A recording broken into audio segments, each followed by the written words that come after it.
Welcome back, guys. It's a Diesel Performance Podcast. I'm your host, Chris Ehmke. And I'm Nick Priegnitz. Nick, we have some cool stuff going on at the shop. We always have cool stuff going on. You're right. We do. This test that we just did, what we're going to get into today, I think I have a little bit added excitement compared to some of the other stuff that we do, because we get a lot of guys that call into the shop and they ask about gas versus diesel, 1500 versus 2500. They ask about comparisons. Comparisons are very, very common to ask over at the shop, because a lot of guys know that we do a lot of data collection. Well, we've been in the market for a long time, and we've got experience with a lot of different trucks. And I think a lot of guys are curious to know if they're missing out, if they have the right truck for their application, and there might be something better out there for them. So a couple weeks ago, we were sitting there brainstorming about a couple ideas. And give the listeners a little bit of background. What was your great idea that we ended up shaping up? Well, we have a lot of LS enthusiasm in our shop. I'm not going to name names, but there's quite a few LSAs, LS1s, LS, who knows, whatever, right? Everything GM small block is pretty popular in the shop here. So a few of the guys have 5.3s, 6.2s, etc. We have the 3.0 liter Duramax, the LM2, which I enjoy. So I thought, why don't we, and this is purely spurned by trash talk that's going on in the shop, why don't we try and tow the GVW with both of these different trucks and just see which one handles it better, right? So the idea is to put a max load behind our 3-liter and one behind a 6.2. And that max load was very funny looking, by the way. So the test study that we came up with was, we have a triple axle bumper pull. Yep. Aluminum trailer, nice trailer. The trailer weighs a couple thousand pounds, right? Probably. Yeah. And then we decided to put a 1-ton crew cab dually LML Duramax behind it. Don't forget the extra fuel tank. With a 100-gallon auxiliary tank, full, right? Yeah, I mean, you want to see what these things can do? Let's put some weight behind them. So for the listeners, we were using a half-ton truck, gas and diesel, to tow a 1-ton dually on a triple axle. You got it. It was a sight to see. Yeah. It was fun. It actually both trucks did better than I thought they would. I agree, and we'll dive into that. Yes. I do have to say, though, 10 years working with you, never seen you white knuckle anything in my life until we got into that 1500, the 3-liter. Yeah, the first stretch down the road, 11,000 pounds on the bumper on a half-ton truck it just feels awkward. Uneasy? First. Yeah, maybe very uneasy. I don't even know if 11,000 is the number. Maybe it's more than that, but. Yeah, both trucks, it took me a while to get used to it. I'm always unsure of how the braking situation is going to work. We didn't have a load distribution hitch, so we kind of did the best we could to set the truck over the triple axle in a way that didn't, give us full squat. I think strategically the truck was planted correctly. We did the best we could. Yeah. The weight proportion was where it needed to be. I don't want to ask what your thoughts going into this were. I just want to dive into the experience, right? So you drove. I was in the passenger seat. We started with the 2020 3-liter Duramax. Yes. Okay. So I pulled up a couple of just quick stats on that. So the 2020 3-liter is 277 horsepower. Okay, at the crank, and that's at 3,750 RPM. Okay. And then it makes 460 foot-pounds of torque at a whopping 1,500 RPM. I know you use that whopping number sarcastically. No, I didn't. It is whopping. I mean, 277 horsepower and make 460 foot-pounds? Like that's pretty impressive. It's a strong number for the truck. It's a strong number at 1,500 RPM. That is what's really... That's where the whopping, for me came in, because that torque is very high at a very low RPM. Yes. I think we should say whopping one more time for the listeners who are taking shots. It's whopping. Okay. So on top of that, we also tuned that 3-liter. Yep. Right? So it's got an extra 40 horsepower and 80 to 100 foot-pounds of torque, depending on, where you're pulling the tune file. So it is, it also has a TCM tune, which is important to note because it takes advantage of the torque down low even more, so you can lug the truck even more with that TCM file and really use boost instead of RPM to pull the load. Right. And I think that's going to be something as we dive into this further, using boost versus RPM. When we get to the gas engine, that's what we had to play with, right? Because there's no forced induction. So my money going into this was going to be that the diesel was going to shine on all fronts. Okay. I'll say being in the truck and being in the passenger seat, listening to the engine, just applying, going up in speed, right? The acceleration. The truck itself did not seem like it was struggling in any way. And I think, granted, yes, it had a trans tune in it, but the 10-speed trans with the minimal RPM drop in between gear transitions, it complemented the engine's power band quite nicely. Yeah. You touch on a really important topic there. I think we could start this conversation around noise, right? That's one of the things that is something you consider while you're towing. Noise, vibration, harshness, right? What does it feel like to be in the truck? What does a passenger feel like? You were a passenger. Yeah. The 3-liter, there's not a lot of drama. No. It's not a loud engine. It doesn't give off a lot of like dramatic intonations in the cab. It's not a lot of vibration.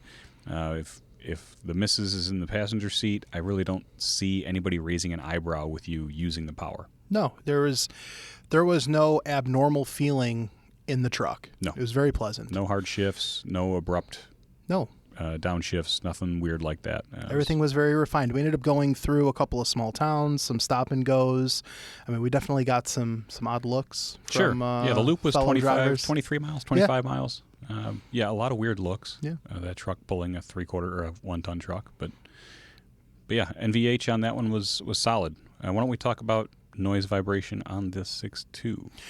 So, like I said, going into this, I wrote off the gas engine even before we got into this. Okay. Okay. But I have to say, from the feeling of the truck, it towed nicely. Yeah. Okay. Yeah. But the one thing that is a little alarming is going to be the sound coming from just the truck in its entirety. Okay, where we're able to operate the 3-liter and run, let's say, 1,500 to 2,200 RPM. Okay, roughly, maybe a little more.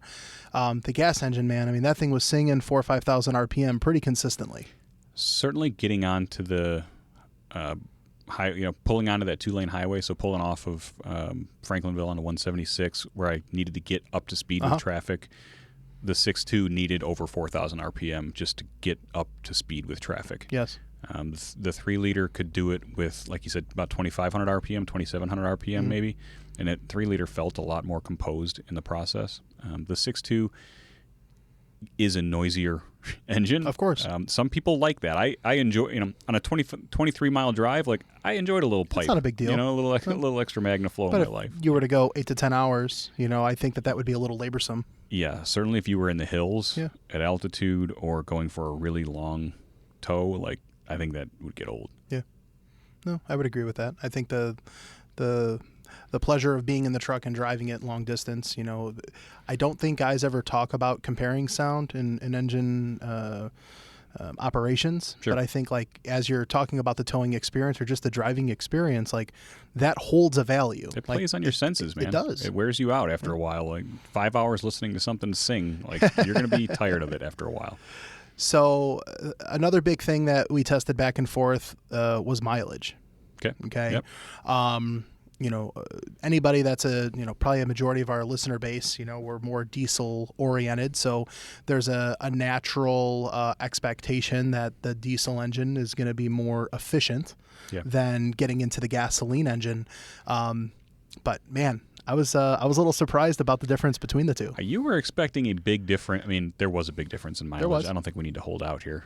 The diesel did 12.5 miles per gallon about on our loop. And this is anecdotal, right? This isn't like a scientific test, but I drove the truck pretty similarly. But we did the test back to back. Back to back, yes. And the gas engine was 8.5. Yeah. So 4 miles per gallon difference, or about 45% difference in fuel consumption.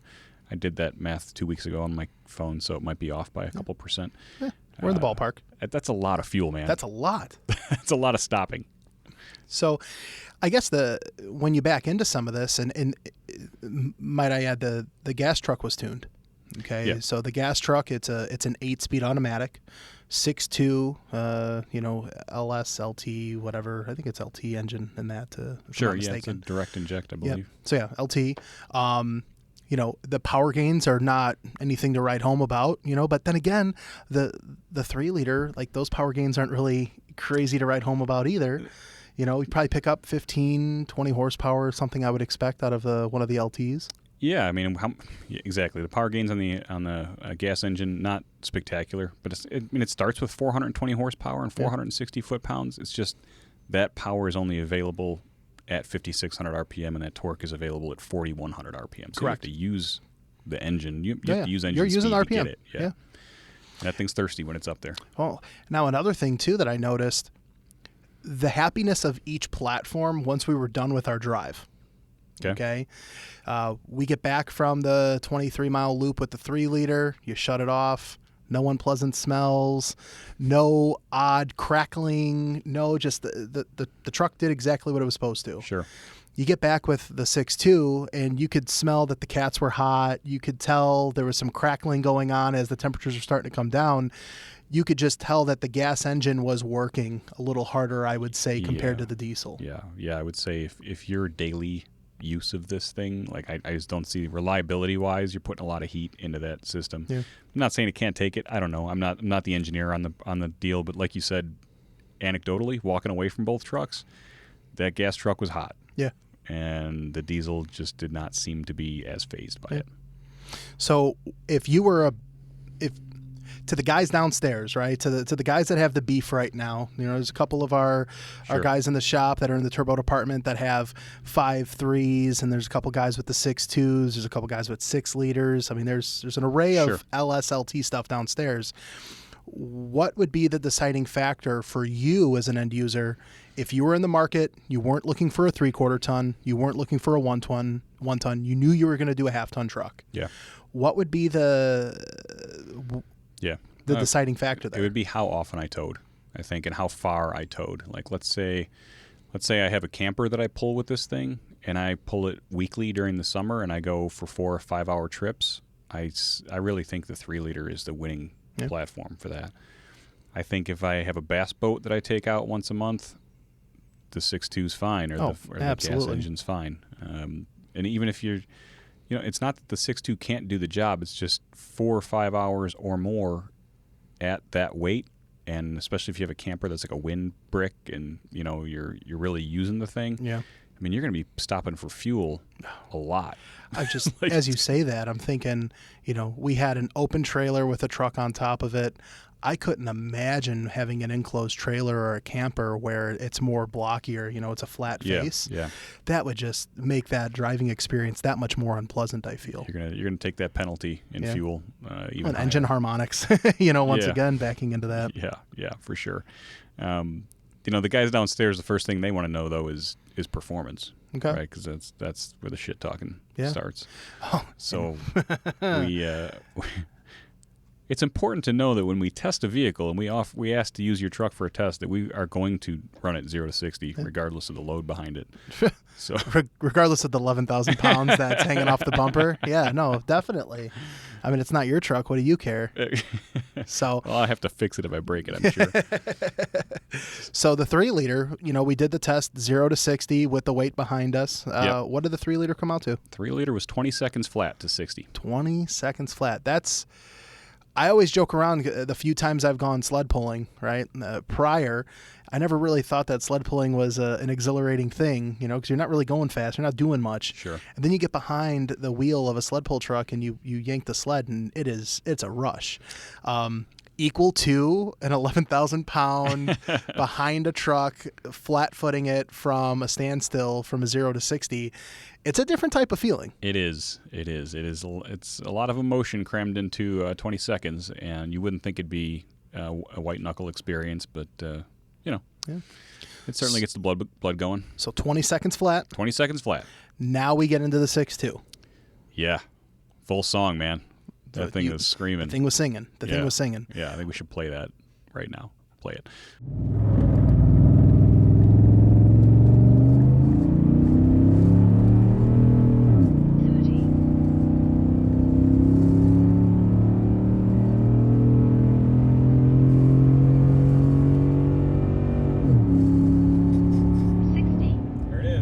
Okay.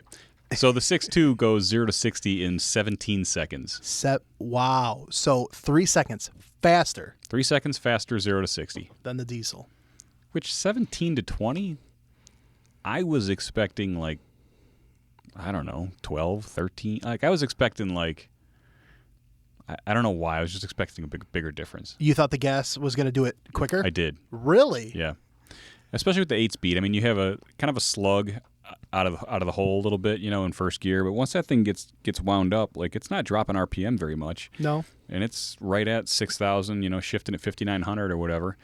I mean, you're using, 430, 440 horsepower. Yeah, I just think like, anyway, the difference in power between the two was muted with the trailer behind it, I think is a way to say it.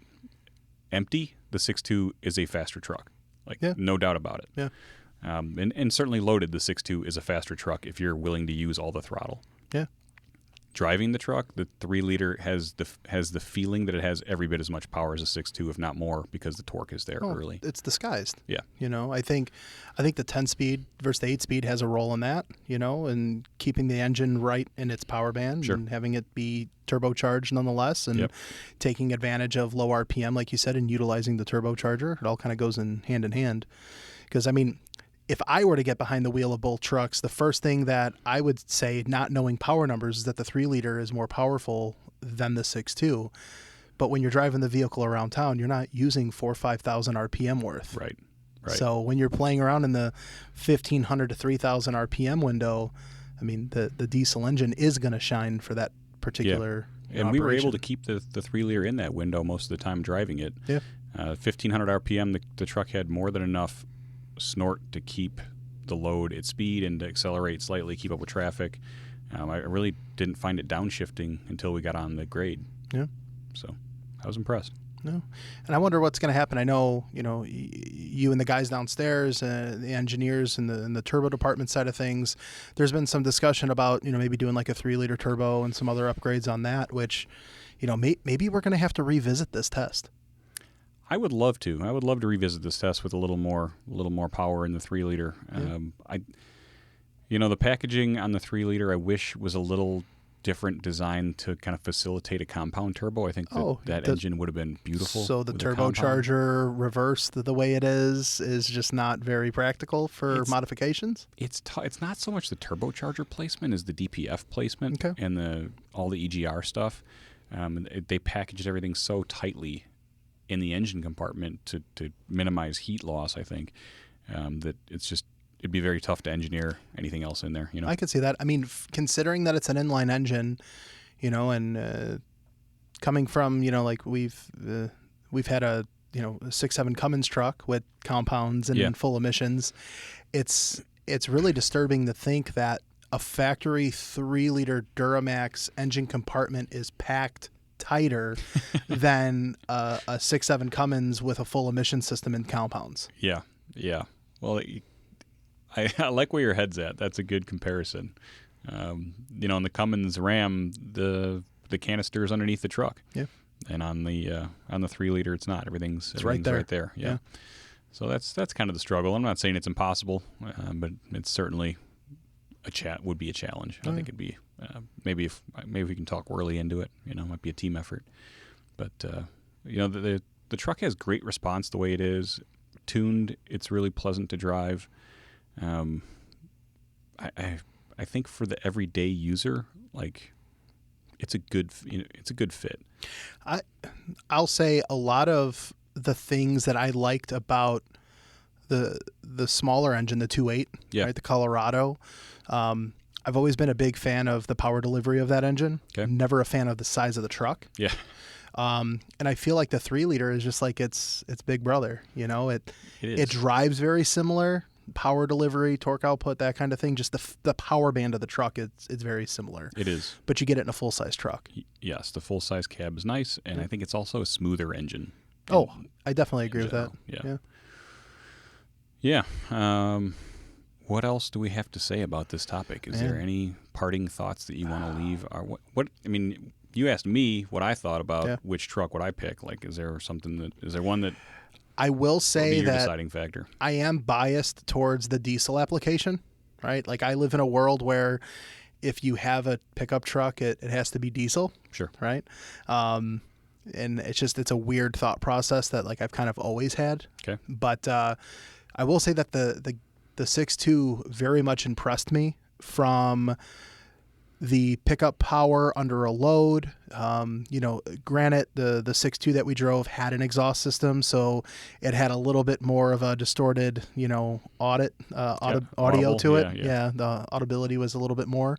But I thought it did really, really well. I was very much impressed. I was more impressed with the 6.2 than I was the 3-liter because I had an expectation of the 3-liter already. I didn't really have that expectation on the 6.2.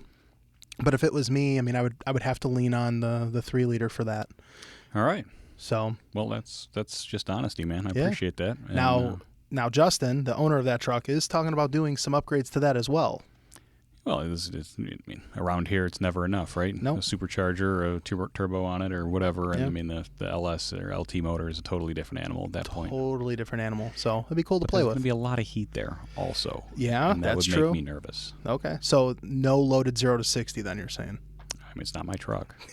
We said you had to pay to fix it. So cool. Well, it was a great idea. It was a cool project. It was cool to kind of do the back and forth, and compare the two trucks. I think we should encourage our listeners to, if they want to comment on this episode, is there any other comparison that you would like to see in a future episode, right? Because I had fun doing it. We could cook up a LB7 8.1 style comparison too. We could do that. There's a small cheer growing in the back row. But We could do that. Yes, that's possible. But no, guys, if there's anything that you want to see in a comparison, if you liked what you heard here today, we have some video clips, stuff like that too, that we can go back to. Feel free to comment. For today, I'm Chris. And I'm Nick. Thank you for listening. It's important to know that when we test a vehicle and we ask to use your truck for a test, that we are going to run it 0 to 60, regardless of the load behind it. So, Regardless of the 11,000 pounds that's hanging off the bumper. Yeah, no, definitely.